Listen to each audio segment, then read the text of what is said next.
আমি স্বচক্ষে দেখতেছি ঢাকার মধ্যে ভূমিকম্প আসতেছে। যদি বাংলাদেশে জাতিসংঘের মানবাধিকার সংস্থা যদি বাংলাদেশে যদি প্রতিষ্ঠিত হয়, আল্লাহর কসম এদেশে অনতিবিলম্বে ভূমিকম্প আসবে। দুনিয়ার কোনো শক্তি ওই ভূমিকম্পকে আটকাতে পারবে না। ওই ভূমিকম্প আসতেছে। যদি আপনারা এটাকে সহজভাবে না নেন, আপনারা যদি মনে করেন যে আচ্ছা একটা সংস্থা হচ্ছে, অসুবিধা কি, এটা সাধারণ বিষয় না, এটা দেশটাকে ধ্বংসের দ্বার প্রান্তে নিয়ে যাবে। এই ভূমিকম্প আল্লাহ রাব্বুল আলামিনের একটা আযাব। আল্লাহ রাব্বুল আলামিনের আরো একটি আযাব হচ্ছে ভূমিধস। ভূমিকম্প, ভূমিধস এগুলো একসাথে আসে। ভূমিকম্পের পরবর্তী সময়ে ভূমিধস হয়, কখনো কখনো আগে ভূমিধস হয় পরে ভূমিকম্প হয়। কখনো কখনো আল্লাহ রাব্বুল আলামিন এক বছরে ছোট ছোট অনেকগুলো ভূমিকম্প দেন। কাসরাতুজ জালাজিল, একটার পর একটা অনেক অনেক অনেক ভূমিকম্প হবে। কিয়ামতের আগে নবী সাল্লাল্লাহু আলাইহি সাল্লাম বারবার অধিক পরিমাণ ভূমিকম্পের কথা বলেছেন। অধিক পরিমাণ ভূমিকম্প হওয়ার অন্যতম কয়েকটি কারণ আছে। এই কারণগুলো এখন আমাদের সমাজে পুরোপুরি বাস্তবায়িত হয়েছে, পুরোপুরি বাস্তবায়িত হয়েছে। ইয়াস্তাহিল্লুন আল হিরা ওয়াল হারির ওয়াল মাআজিফ ওয়াল কাইনাত, গান বাজনাকে মানুষ হালাল মনে করবে, হারাম পোশাককে মানুষ হালাল মনে করবে, মদ খাওয়াকে মানুষ হালাল মনে করবে। এখনকার সমাজে আপনি তাকিয়ে দেখেন, সামাজিক অবক্ষয় এতটা নিচে নেমেছে, আমরা হারাম পোশাককে হালাল বানিয়ে নিয়েছি। মানুষের কি এত অভাব পড়েছে, রুচির এত অভাব আমাদের ভিতরে। ছেলেরা এখন মেয়েদের মতো গলার ভিতরে অনেকগুলা চেইন, কানের ভিতরে দুল, বুরুর ভিতরে দুল, জিহ্বার ভিতরে রিং, চোখের ভিতরে লেন্সটাকে পরিবর্তন করে ভিন্ন একটা কালার বানানো।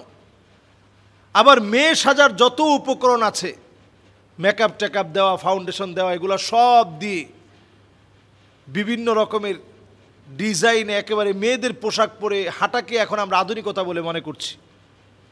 বিশ্বাস করেন আল্লাহর কসম, যারা এই দুনিয়ার ভিতরে হোমচুয়াল নিয়ে কাজ করছে, যারা এই দুনিয়ার ভিতরে পুরুষে পুরুষকে যারা বৈধতা দিচ্ছে, বিয়ে করাকে যারা বৈধতা দিচ্ছে, এই জমিনটা ভূমিকম্প হওয়ার জন্য একটা কাজই যথেষ্ট। এই একটা কাজের কারণে এই জমিনটা ধ্বংস হয়ে যাবে। আল্লাহ তাআলা এই জমিনের ব্যালেন্সকে আল্লাহ তাআলা উলট পালট করে দিবেন। নিচের অংশকে উপরে উঠায় দিবেন, উপরের অংশকে আল্লাহ নিচের দিকে ধাবিত করে দিবেন। আল্লাহ রাব্বুল আলামিন নাস্তানাবুদ করে দিবেন। পৃথিবীর এই সময়টা বড় ভয়াবহ, সামনের দিন আরো ভয়াবহ হচ্ছে। কারণ আপনি দেখেন রাশিয়ার যেই জায়গাতে ভূমিকম্প হয়েছে, অপরাধপ্রবণ জায়গাগুলোতে আল্লাহ তাআলা বিভিন্ন শাস্তি দিচ্ছেন। এবং আমরা গত জুমাতেও এই বিষয়ে কথা বলেছিলাম। অল্প কিছুদিনের ভিতরেই কয়েকটা আযাব আসতেছে। আমরা দেখতেছি যে কিছুদিনের ভিতরেই, যেদিন এই কথাটা বলেছি তার দুদিন পরেই আমেরিকাতে একটা বিমান বিধ্বস্ত হওয়ার উপক্রম থেকে আল্লাহ তাআলা বাঁচিয়ে দিয়েছে। আগুন ধরে গিয়েছিল, রানওয়েতেই মানুষ দৌড়াদৌড়ি করে ছুটে বের হয়েছে। রাশিয়ায় ভূমিকম্প এটি এমন একটি বিষয়, এখন দিন দিন এর আশেপাশের অঞ্চলগুলোতেও ভূমিকম্প বাড়বে। উজবেকিস্তান, তুর্কমেনিস্তান, কিরগিজস্তান, এর সব জায়গাগুলোতে ভূমিকম্প বাড়বে। যেই জায়গাগুলোতে মুসলমানদেরকে নির্যাতন করে এখন তাদের মদতপুষ্ট ব্যক্তিদেরকে দিয়ে শাসিত হচ্ছে, ওই জায়গাগুলোতে ভূমিকম্প হবে। ভূমিকম্পের মধ্য দিয়ে আল্লাহ তাআলা মুসলমানদের ঈমানকে একটু নাড়াচাড়া খাইয়ে দিতে চান, জাগ্রত করতে চান যে তোমাদের সজাগ হওয়ার সময় আসছে। ভূমিকম্প নবী আলাইহিস সালাতু ওয়াস সালামের হাদিস দিয়ে বোঝা যায় কিয়ামতের আগে বারবার ভূমিকম্প হবে। কাসরাতুজ জালাজিল, একটার পর একটা ভূমিকম্প হবে। ফালিয়ারতাকিবু ইনদা যালিকা রিহান হামরা, বাতাসের সঙ্গে আগুন আসবে, আগুন। এটা পৃথিবী কয়েকবার দেখছে, আবারও পৃথিবী দেখবে। বাতাসের সঙ্গে অদৃশ্য আগুন আসবে। আমরা এই পৃথিবীর ফুসফুসকে জ্বালিয়ে দিয়েছি। এজন্য বাতাসের সঙ্গে আগুন আসতেছে। এমনকি বাংলাদেশের কিশোরগঞ্জের বিভিন্ন হাওরের ভিতরে পর্যন্ত এই আগুন আসছে, মানুষ কেউ জানেই না যে আগুন ধরল কেমনে, উৎস কি। এই অদৃশ্য আগুন চতুর্দিকে ছড়িয়ে পড়বে। নবী আলাইহিস সালাতু ওয়াস সালাম এরপরে বলছেন, ফালিয়ারতাকিবু ইনদা যালিকা রিহান হামরা খাসফান ওয়া মাসখান ওয়া কাযফা। এমন অবস্থা হবে, ভূমিকম্প হবে, ভূমিধস হবে, হাজার হাজার মানুষ নিরাপত্তাহীনতায় ভুগবে। আমি আমার বাংলাদেশকে বলি,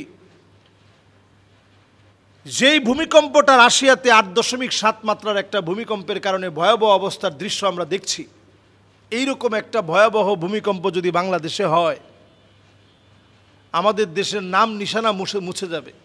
আগামী 100 বছরের জন্য বাংলাদেশটা পিছিয়ে যাবে। আল্লাহ রাব্বুল আলামিন ছাড়া আমাদেরকে বাঁচাতে পারে এমন কোনো শক্তি নেই। টেকটনিক প্লেটগুলো আমাদের দেশে সরে গিয়েছে, মাঝখানে ফাটল দেখা দিয়েছে।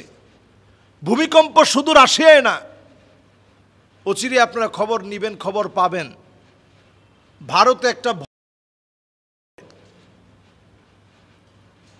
এই ভূমিকম্পে কেঁপে উঠবে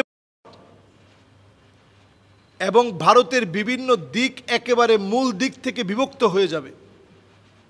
আমাদের দেশের জন্য আশঙ্কাটার শেষ নাই, কারণ আমরা গুনার সাথে প্রতিযোগিতা লাগিয়েছি। প্রতিনিয়ত কে কার চাইতে বেশি গুনাহ করতে পারে সেই প্রতিযোগিতা আমরা করছি। এই প্রতিযোগিতামূলক গুনাহের অধ্যায় যদি আমরা না ছাড়ি, আল্লাহ রাব্বুল আলামিন আমাদেরকে এই আযাব থেকে আল্লাহ তাআলা রেহাই দিবেন না। বিমা কাসাবাত আইদিন নাস, এটা আমরা হাত দিয়ে আযাবটাকে অর্জন করে এনেছি। কোরআনুল কারীম আল্লাহ তাআলা বলছেন, আওয়ালা ইয়ারাউনা আন্নাহুম ইফতানুনা ফি কুল্লি আমিন মাররাতান আও মাররাতাইন সুম্মা লা ইয়াতুবুনা ওয়ালা হুম ইয়াযাক্কারুন। প্রত্যেকটা বছরে একবার কিংবা দুবার আমি আল্লাহ তাআলা তোমাদেরকে পরীক্ষা নেই। বাংলাদেশের উপরে অনেক পরীক্ষা গিয়েছে, আল্লাহ সহজ করে দিয়েছেন। রাশিয়ার এই ভূমিকম্প আমাদেরকে সজাগ করে দিচ্ছে যে সামনের দিনে যে অনেক ভয়াবহ বড় বড় ভূমিকম্প হবে, ভয়াবহ ভূমিকম্প হবে, সারা দুনিয়ার জন্য একটা মেসেজ দিয়ে দিয়েছে রাশিয়ার এই ভূমিকম্প। সুতরাং এই সময় গুনাহ ছাড়া আল্লাহর কাছ থেকে পানাহ চাওয়ার কোনো উপায় নেই।